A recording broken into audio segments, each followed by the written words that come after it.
የእግዚአብሔር ቃል ሁለተኛ ነገሥት ምዕራፍ 5 ከቁጥር 1 ላይ እንዲህ ብሎ ይናገራል። የሶርያ ንጉሥ ሰራዊት አለቃ ንዕማንም እግዚአብሔር በእርሱ እጅ ለሶርያ ደህንነትን ስለሰጣ በጌታቸው ዘንድ ታላቅ ክብር ሰው ነበር። ደግሞም ጽኑ ኃያል ነበር፣ ነገር ግን ለምጻም ነበር። በንጉሱ ፊት ላይ ትልቅ ቦታ ያገኘ ቁልፍ ሰው ነው፣ ነገር ግን ለምጻም ሰው ነው። ትልቅ ስልጣን አለው፣ ለምጽ ይዞታል። በዚህ ለምጽ ውስጥ አንድ ባለጠጋ፣ አንድ የሆነ ነገር ያለበት ሰው፣ ትልቅ ስልጣን ያለ ሰው፣ ትልቅ ሂሮ ዶላር ያለ ሰው የሱን ለምጽ መመለስ አይችልም። ለዘመናት ሲታከክ፣ ለዘመናት ሲሰወር፣ ለዘመናት ሲጠበቅ የኖረ ሰው ነበረ። አንድ ቀን ግን አንዲት ያልታሰበች፣ አንዲት ያልተገመተች የእግዚአብሔር ኪዳን ያለባት ከእስራኤል ወገን የሆነች አንዲት ብላቴና ወደ ቤቱ ገባች። ስም የሌላት ስም ያለው ነገር ይዛ ገባች። ታሪክ የላትም፣ ታሪክ ያለው ነገር ይዛ መጣች። እና በጣም በሚገርም ሁኔታ ዘመኑ ሲሳቀቅና ሲረበሽ ትመለከተዋለች። የቤት ሰራተኛ ነች። አንድ ቀን ግን ድንገተኛ ክብር ሊሆን ግድ አለ እና ከሶርያውያንም አደጋ ጣዮች ወጥተው ነበር።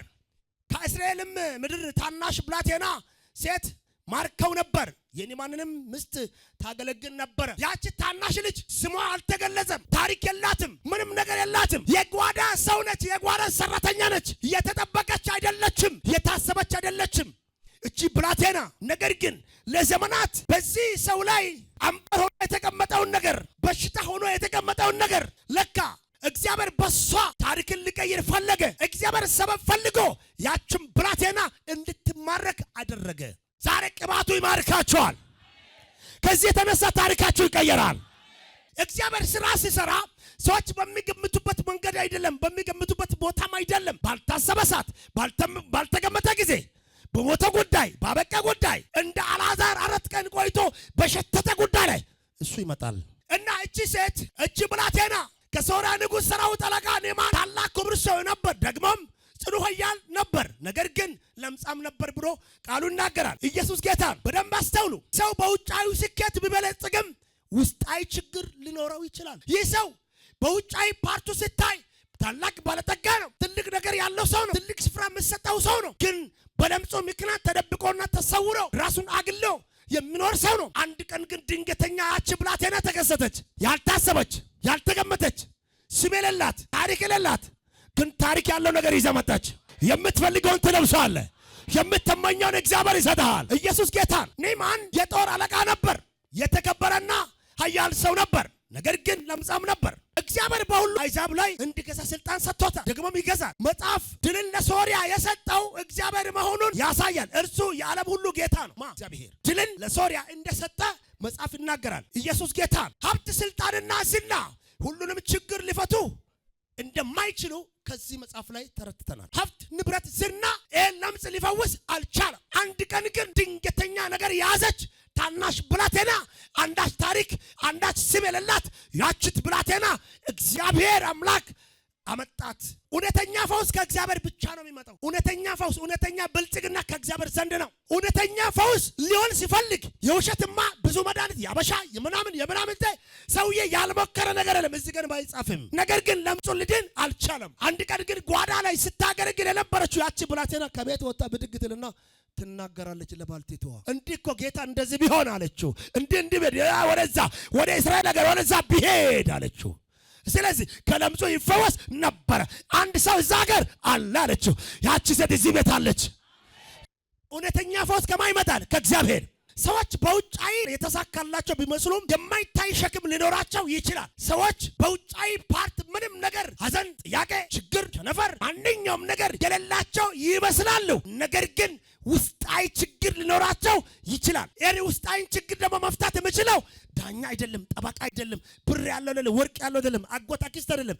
ይሄ ውስጣዊ ችግር የሚፈታ አንተ የምታመልከው እኔ የሚያመልከው ጌታ ዝቅ ስትልለት ይሄን ችግር ይፈታልሃል።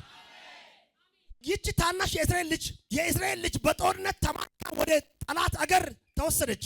ምንም እንኳን በባርነት ትኖር ቢሆንም እምነቷን አልጣለችም ወይም አልተወችም።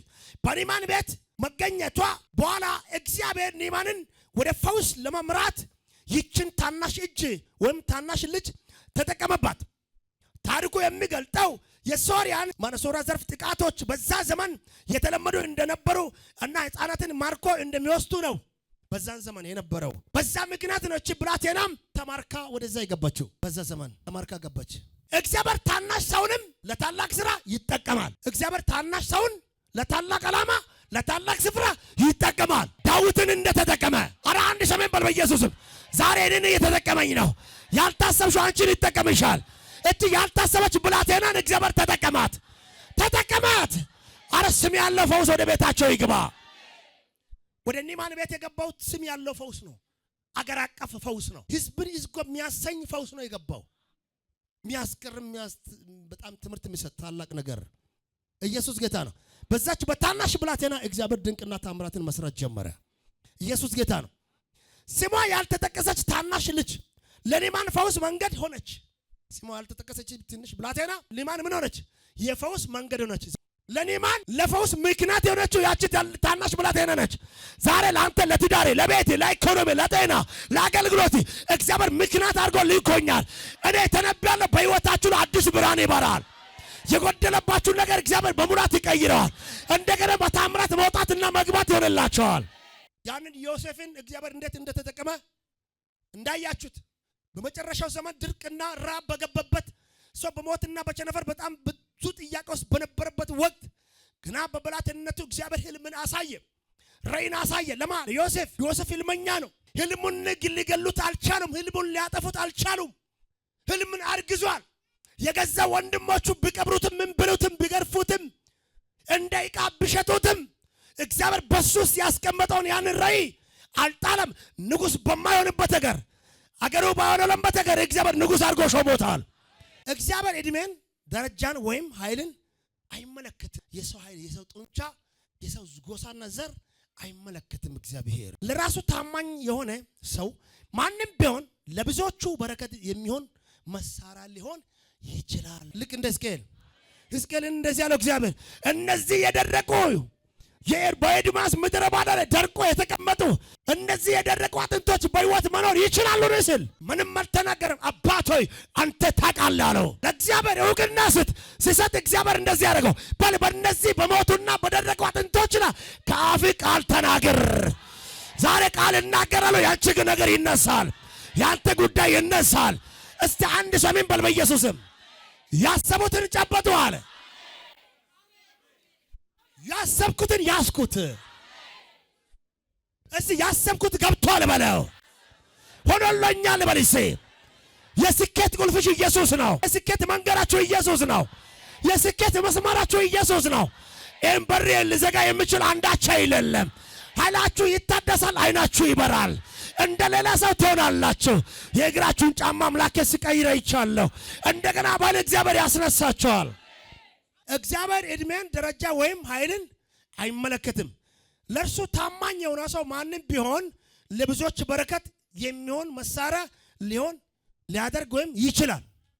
እግዚአብሔርን የታመነ ሰው፣ በእግዚአብሔር ቤት የኖረ ሰው በእግዚአብሔር ቤት መውጣትና መግባት ሃሌሉያ ማለት ሳይሆን ለሱ መገዛት፣ ለሱ መኖር፣ በሱ በታማኝነት መኖር ምን ያደርገዋል?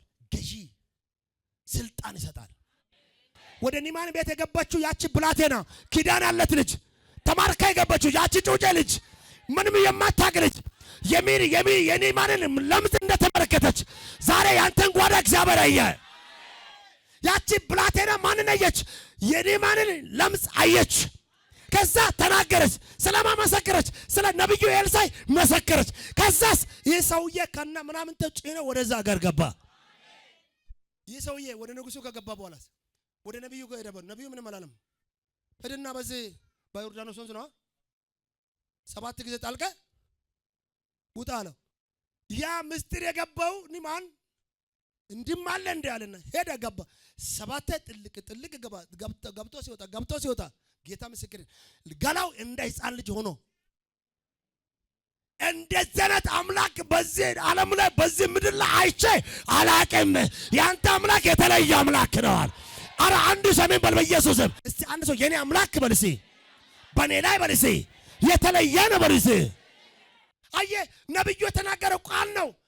ሄድና በዛ ወንዝ ለ7 ጊዜ ገብተህ ውጣ ነው የተባልከው። በዛን ሰዓት ሲተነበይ የነበረው ነብይ ነው። አሁንም እየተነበየ ያለው ነብይ ነው። እጅን እግዚአብሔር አምላክ ለበረከት ያደርገዋል። ቤቴ ለበረከት ይሆናል። የጎደለብን እግዚአብሔር ወደ ሙላት ይቀይረዋል። የለኝም ብለህ ሰውን አትለምንም። ሰው የሚጠይቀው በረከት ወደ ቤት ይገሰግሳል።